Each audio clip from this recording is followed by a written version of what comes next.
ቴሌግራም ሁላ ሳይቀረኝ ነው ፈትሼ የማየው ሌላ ግን ጥሌ ምን ችግር አለበት ትጠብቃት እንደዚህ እስክትሆን ድረስ ማለት ነው።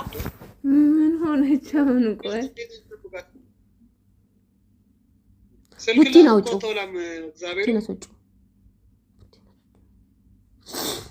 ከነረደ ማጎረምሳ ነው እንደዚህ የፖስታችሁ ስቶሪ ላይ ሳረግ ነው አለች ማርያምን። ስቶሪ አሁን ሼር ሳረግ ምናምን ስነካካ ነው ስልኬን የተፖስተው ነው ያላቆም ነው። ከዚህ በፊት እኔ ሆኖ ብያለሁ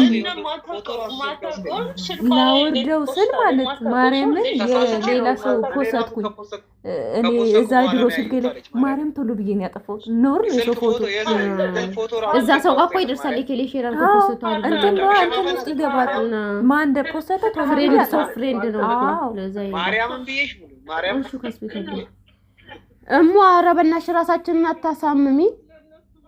ድምፁን ጨምሪበት ኧረ በእግዚአብሔር መቤቴን ምንም የሆነ እርግጠኛ ነኝ ማርያምን ብዬ እመኝኝ እኔንም እንደዛ አለችኝ። እንዲህ አይነት ነገር ቢኖርባት ማለት እንትን ትላለች የሆነ ይሄው ማርያምን ሲሙላ ሳምንት ዕለት ነው የወጣላት ገብርኤል እንደዚህ ስልክ እየደወሉ እየረበሹኝ ነው ምናምን ብላ ሲሙላ ሳምንት ዕለት ነው ያወጣላት ማርያምን ስልኳ ለምሰጠች እየረበሻት ነው ማለት ነው። አይደለም ስልክ ይሰጧት ስልክ ማለት እንደዚህ እየተቀበሉ ከልጆች እንደዚህ ዝም ብሎ ይሰጣሉ ስልክ ለትምህርት ቤት ምናምን ሲደውሉ እኔም ብናበት እውነቴን እኮ እኔ ተበረታለች እንደዚህ ዝም ትላለች። ምን ለምሳቅ እኔ አላመንኩም። ለምን ተቀል ልቤም ድንግጥ አሁን ታላመንሽ ባንቺ እንዳላመንሽው 30 ሚኒት ክፈቻቸው ነው እኔ አሁን ማለት ነው ጥሌ ስማኝ ሚጥዬ ነኝ እስኪ እኛ ለምን ቀንም ይሄን ነገር አውርተንበታል። በጥሌ ባንተ ትምጣው ቀን እንኳን ስለ ወንድ ጓደኛ ስለ ሴት ጓደኛ ያወራን ነው። እኛ ደግሞ 100% እንተማመንባታለን። ገባህ አይደለ? ለምን ከድሮ ጀምሮ አንዳችን ከአንዳችን ህይወት መማር አለብን ከምናየው ከምንሰማ ብለን እኛ በግልጽ ብዙ ጊዜ ብዙ ነገር የምናወራው ይሄ እንዲህ አይነት ነገሮች እንዳይፈጠሩ ነው። ገባህ? እኔ እንዲህ ታደርጋለች ብዬ አላምንም፣ ግን ደግሞ አንዳንዴ የሆነ ነገር ስታይ ትደነግጣለህ። ለምን እሙ በሷ ላይ ትልቅ ተስፋ አላት አይደለም? እሙኛ ሁላችንም ማለት ነው። በቃ እሷ እንኳን በትምህርቷ ተሽላ አንተን ውስጥ እኮ ነው ኢሞ ውስጥ እና አንዳንድ ቪዲዮ ጥቅሶች ምናምን አሉ ስፖስት እንዴት እንደፖሰኩኝ አላውቅም። ልጁ ሲጀመር አላውቅም። ዛሬ አቦዬ ሄዳሻል አይደለ?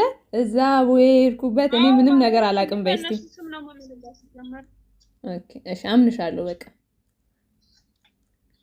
ማርያምን እኔ ሲጀመር ጥቅሶች ምናምን እያነበብኩኝ ስፖስት ከዛን ድንገት ሼር ያረኩት እንኳን ለተቀበይ ቴሌግራም ላይ ያዩ ጌታ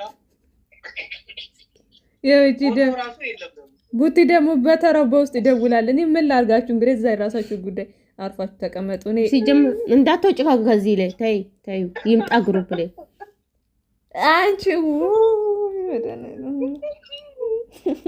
እሙ ደግሞ በቃ ለምንድን ነው እሙ ደግሞ የምታለቅሺው? ቆይ ለምንድን ነው የምትበጠብጪኝ? ዜድ አንቺ ሰማሻለች። አንቺ አልነግረት እኔ ደከመኝ እሷኔ ላይ ተበረታለች። አሁን እኔ የሆነ ነገር ብላ ተበረታው። አንቺ ደግሞ አይደለም አሁን መረዳት አለባት። ይሄው ዛሬ አቡዬ ናቸው እዛ አቡዬ ሄድኩበት ብላለች አይደለ?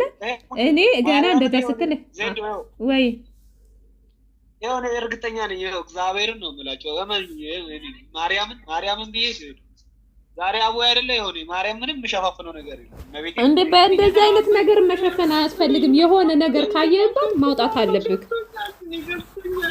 ማለት ምንድን ነው የሚገባሽ? እንደ አንቺ ተረጀን ዛሬ ምን ሆነሽ ነው? ቀንሽ እንዴት ነው? አሁን አብረን አልነበርን እንዴ? ቆይ ከመቼው እኔ እኮ ማለት ነው ሰውዬው ተው እያዘጋው አስደነገጠችኝ ማለት ነው። እንዲፈልጋታለሁ ምናምን ስትል እኔ ደግሞ ስደውል ስልኩን ታውቂያለሽ ቁጭ አድርጌ አላየሁም ለካ እንደዚህ አላሰብኩም። እናንተ እንደዚህ እንደምትቆም ታወቅ ይሄ ያውቃ ነው እንዴ? ተጣሪ ምንድነው እንደዚህ አይነት ነገር? ጥሌን ማይታል ጥሌን ሳቢው ጥሌማ ደነገጠ። የምር ሳቢው የት ነው የሚወጣው? ተነጋግረው ይፍቱት። ጥሪው ይሄው አቡዬን አለ እኮ ጥሌም አቡዬን አለ። እኔ ከአቡዬ ማንም ሰው አይበልጥብኝ። እሙ ልጅቷን እንዲህ ብለሽ የባሰ መጥፎ ነገር ውስጥ እንዳታስብ። በእንደዚህ አይነት ህይወት አይቀለድም።